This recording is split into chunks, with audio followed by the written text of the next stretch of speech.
And if President Bola Ahmed Tinubu takes a decision as the chairman of ECOWAS to go to war, he's doing that on his own.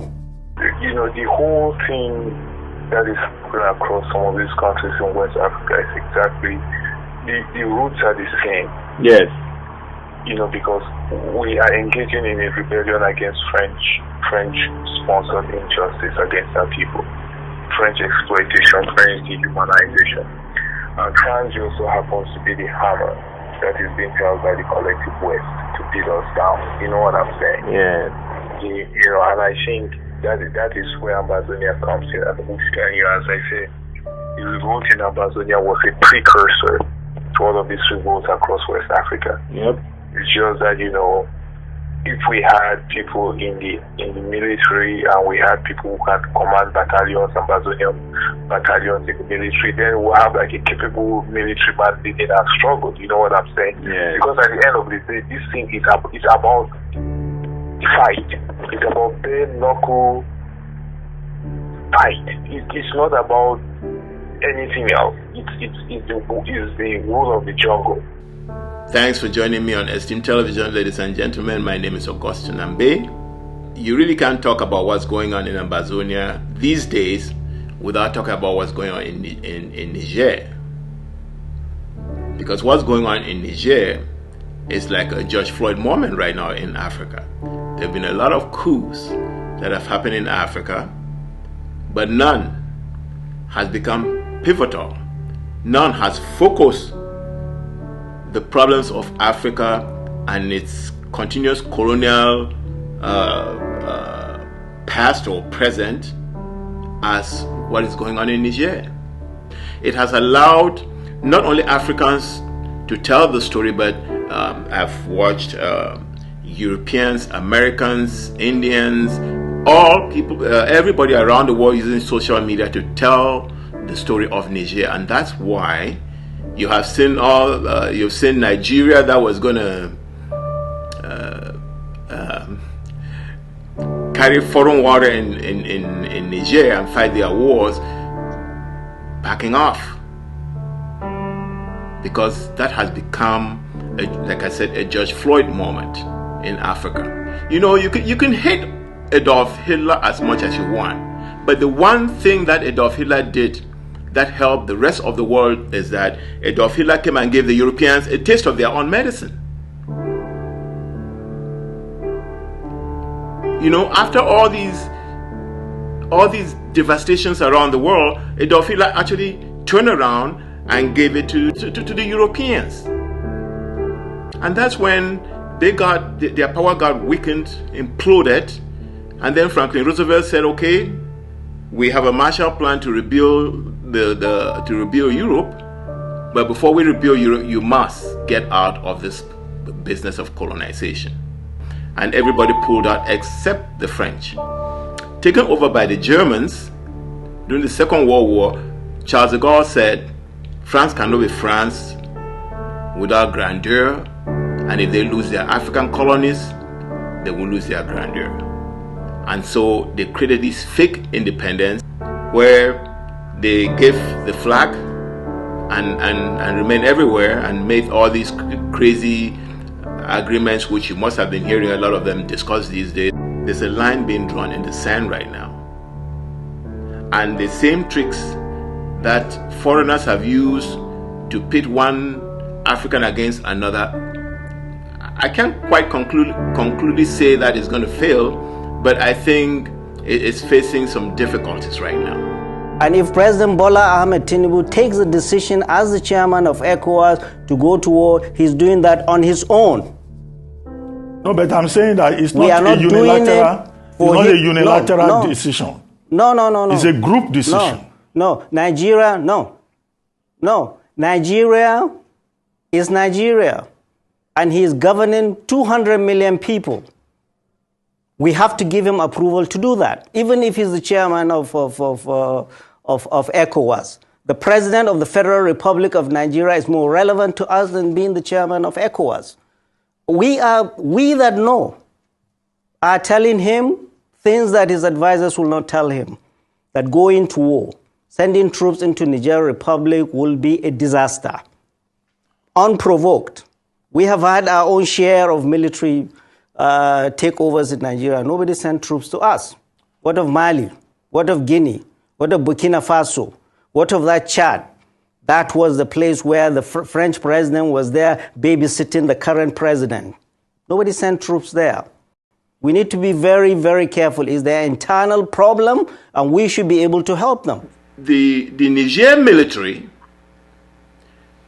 which was a tool of the colonizer, has turned itself and become a tool for its own people.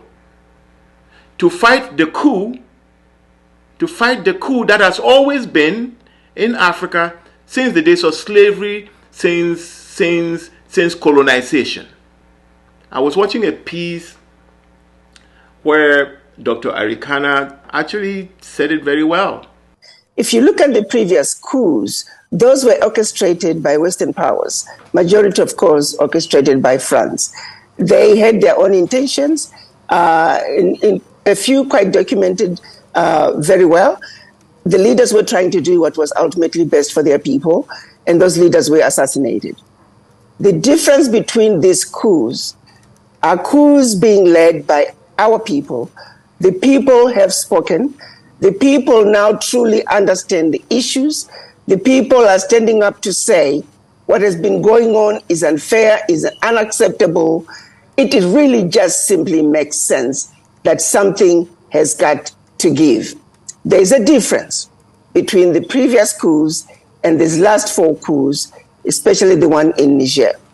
I actually, on a personal level, I feel uncomfortable even calling them coups. And it's showing the inexperience of President Bola Ahmed Tinubu on the international scene. He's not been properly advised. He does not have his team to advise him properly. You do not do that. Okay, let's say you roll in your tanks, if you have them, into Niger Republic. What do you do? What do you do? You install Bazoum by force and you stay there and keep him by force? We have seen the United States going to Iraq, going to Afghanistan, saying they are going to bring democracy. Where are they now? Putting this Bazoum guy was a coup against the people of Niger so that he can carry French water for them. So a coup against a coup is really a positive. What Niger did is a fight back. It's not a coup. It's actually Africans fighting back effectively. If you look at the situation with the former French colonies, before even a president comes to power, there are certain no-go areas that the president must not touch, because if you do, you may not live to see the end of the day. Areas like the military, areas like, of course, the finances and the reserves that must be deposited with the French treasury, areas of the natural resources. So if you are a president, an African president, who is coming to power, and you are told, as long as you stay away from discussions pertaining to their presence, military presence in the country, training of your military by France, equipping of your military by France, don't talk about the natural resources, whose the French companies have the first right of approval. Do not talk, and make sure you continue to deposit your bank reserves with the French central bank. If you avoid those areas, then you're free to run your country any which way you want. Now, what kind of a leader is that? What environment are you going to be occupying and managing and running your country with all those major areas of economic development no longer accessible to you? The whole thing is so mind-boggling that we have gone to, over so many years, this is 2023, that the leaders in Africa have been unable to undo the agreements that were put in place when the African countries were given their independence. It is unbelievable that to this day, you can have a country like Niger to be the second poorest country in the world, and yet all their resources are going to France. Most of Niger is not electrified, while their uranium is electrifying France and Europe. You can take one after the other after the other. At every level, it's unfair, it's unacceptable, and I don't even know how the Western powers could really go to sleep every day knowing of the carnage that the havoc they are creating in Africa, and hope that this will go on forever. Everything that is happening today with the, what they call today the collective West, with the European, the genesis is the doctrine of discovery. Because as that doctrine clearly stated, quoting the Bible that I did in that piece, right, that man that God was talking about to have dominion over the fish of the sea and the bird of the air was a white man.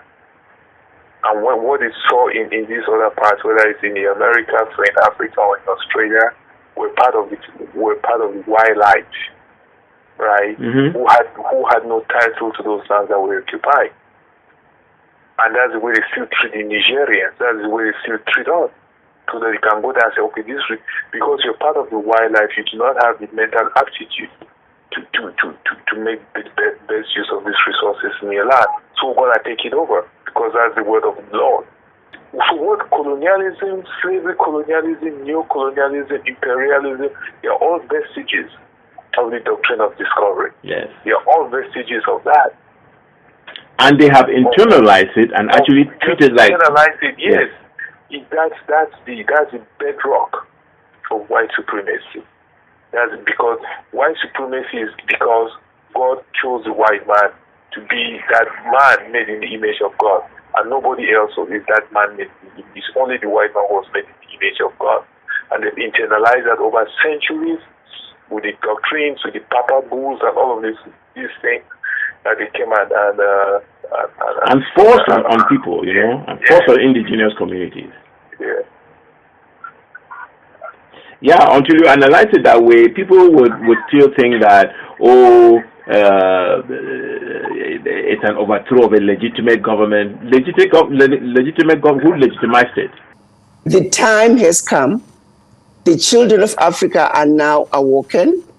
They can see clearly now. And they're simply standing up and saying, enough is enough. Do you think that ECOWAS putting military intervention on the table, announcing a standby force, has put a good option on the table? I don't think it's a good option. And I would want to ask the same people who are sitting at the table having those discussions about having military intervention in Niger. Let me remind you that there are other coups that we are not talking about, that we should be talking about. By France forcing Niger to send all its natural resources to France, that's a coup.